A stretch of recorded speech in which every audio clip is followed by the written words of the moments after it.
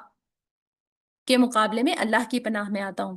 ذکر اللہ کی کثرت کرنی چاہیے کہ شیطان اور وسوسہ کرنے والا کبھی بھی اللہ کے ذکر کو پسند نہیں کرتا۔ اور وسواس الخناس کا مقابلہ کیسے کیا جائے؟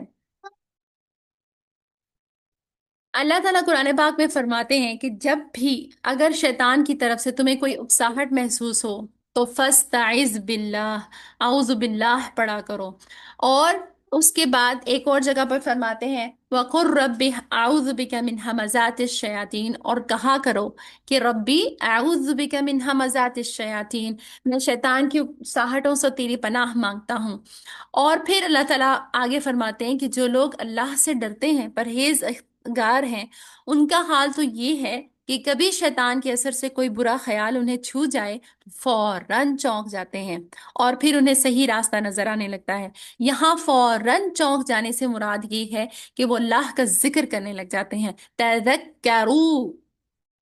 فَإِذَا هُمْ مُبْصِرُونَ، تو وہ ذکر کرنے لگتے ہیں حتیٰ کہ انہیں پھر صحیح راستہ نظر آنے لگتا ہے۔ اسی بنا پر جو لوگ شیطان کے آخری حربے سے بھی بچ نکلیں تو اللہ تعالیٰ ان کے بارے میں خوشخبری سناتا ہے وَمَا يُلَقَّاهَا إِلَّا ذُو حَظٍّ عَظِيمٍ، یہ چیز بڑے نصیبے والے کے سوا کسی کو حاصل نہیں ہوتی۔ ہم نے جو ان صورتوں کی تفسیر اور جو بیک گراؤنڈ پڑھا ہے اس سے ہم دیکھتے ہیں کہ اب ہمیں ان صورتوں کو کب کب اور اپنی زندگی میں کہاں کہاں پڑھنا چاہیے۔ جیسا کہ عقبہ بن عامر کی روایت سے ہمیں پتہ چلا کہ یہ بہت انتہائی بلیغ اور بے مثال صورتیں ہیں۔ سونے سے پہلے انہیں سورہ اخلاص کو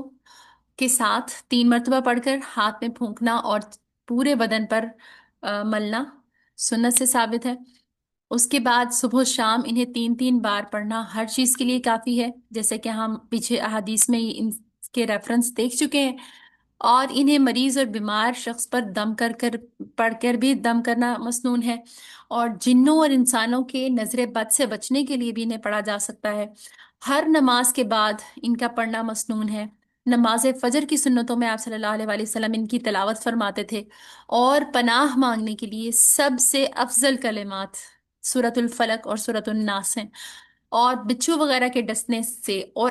ایون کہ جب آپ کسی ایسی جگہ پر اتریں، کسی جنگل میں، کسی بیابان میں، کسی صحرا میں، کسی ان نون پلیس پر، وہاں پر بھی ان صورتوں کو پڑھنا مسنون ہے۔ اور یہ دونوں صورتیں جادو کے توڑ کے لیے بھی تریاق ہیں۔ یہاں ایک چھوٹی سی چیز آپ لوگوں کو اور بتا دینا چاہتی ہوں کہ اگر آپ کہیں تعویذ اور جادو کی چیز آپ کو مل جائے، تو اس کو ختم کرنے کا یہ طریقہ ہے کہ اس کی گرہیں کھول دی جائیں۔ اگر وہ گرہوں میں بندھا ہوا ہے، تعویذ ہے، تو اسے کھول کے الگ الگ کر دینا چاہیے، پھاڑ دینا چاہیے، یا کہیں پانی میں بہا دینا چاہیے، یا پھر جلا دینا چاہیے۔ اس کی دلیل بھی ہمیں صلی اللہ علیہ وآلہ وسلم پر جب جادو کیا گیا، اس سے ملتی ہے۔ حضرت جبرائیل علیہ السلام آئے اور انہوں نے آ کے آپ صلی اللہ علیہ وآلہ وسلم کو فرمایا، بتایا کہ فلاں یہودی نے آپ پر جادو کیا کر دیا ہے۔ تو پھر آپ صلی اللہ علیہ وسلم کو طریقہ بتایا گیا، آپ نے حضرت علی کو بھیجا، اور وہ وہاں سے کنگھی پر گرہیں لگی ہوئی تھیں ان کو لے آئے، اور اس کے بعد پھر انہیں جیسے جیسے ان کی گرہیں کھولتے گئے اور یہ صورتیں پڑھتے چلے گئے، آپ صلی اللہ علیہ وسلم فرماتے ہیں کہ میں اسی طرح اپنا بوجھ کم ہوتا ہوا محسوس کرنے لگا۔ اسی طرح حسد کے بارے میں ہم دیکھیں گے کہ حسد سے ہم کیسے بچ سکتے ہیں اور اس کو ختم کرنے کا طریقہ کیا ہے۔ اس کے لیے ایک بہت ہی شاندار قسم کی حدیث ہے۔ آپ صلی اللہ علیہ وسلم نے فرمایا کہ بدشگونی، بدزنی اور حسد، یہ تینوں چیزیں انسان جن سے آدمی عاجز نہیں ہے۔ آپ صلی اللہ علیہ وسلم نے فرمایا بدشگونی سے تجھے نجات اس طرح مل سکتی ہے کہ تو اس پر عمل ہی نہ کر، اور بدزنی سے تجھے نجات اس طرح مل سکتی ہے کہ تو اس کے بارے میں بات ہی نہ کر، اور حسد سے نجات تجھے اس طرح مل سکتی ہے تو اپنے مسلمان بھائی کی برائی کے پیچھے مت پڑ۔ اب ہم خود حسد میں مبتلا ہو جائیں، اس کے لیے اگر ہم یہ ساری صورتیں ہم نے پیچھے پڑھی ہیں، یہ دونوں صورتیں، ان کو ہم روٹین میں ان تمام مواقع پہ پڑھتے ہیں جیسے جیسے ہمیں بتایا گیا ہے، تو ہم کافی حد تک حسد کے خیالات سے بچ سکتے ہیں، اور کوئی دوسرا ہم سے حسد کرے اس سے بھی ان صورتوں کے ساتھ اور بچا جا سکتا ہے۔ کیونکہ ہمارے کورس کا تھیم ہی یہ تھا کہ ہم دیکھیں کہ ہم نے ان صورتوں کو کہاں کہاں اپلائی کرنا ہے، تو الحمدللہ ان ہم سارے پوائنٹس کو اپنے ون بائی ون دیکھ چکے ہیں، اور بہت ساری ایسی چیزیں ہیں، دعائیں ہیں، اور معوذات کی اللہ تعالیٰ سے پناہ مانگنے کے کلمات مسنون ہیں، جو کہ ہمیں آپ صلی اللہ علیہ وسلم کی احادیث سے بھی ملتے ہیں، اور بہت سے کلمات ہمیں قرآن پاک سے بھی ملتے ہیں۔ ان کی کچھ سلائیڈز میں اس طرح چلاؤں گی، آپ ان کا اسکرین شاٹ لے سکتے ہیں، اور آپ ان کے کارڈز بنا کر، یا پھر آپ ان کو اپنے اسٹیٹسز پہ لگا کے، آپ ان کو زبانی یاد کر کے اپنی زندگی کا حصہ بنا سکتے ہیں۔ وقت بے وقت آپ جیسے جیسے جس جس چیز کی آپ کو ضرورت پڑے، اپنی دعاؤں میں معوذات کے کلمات کو شامل کیجئے، اور ان کو حفظ کر لیجئے، خود بھی سیکھیے اور دوسروں کو بھی سکھائیے۔ وما علینا الا البلاغ۔ السلام علیکم ورحمۃ اللہ وبرکاتہ۔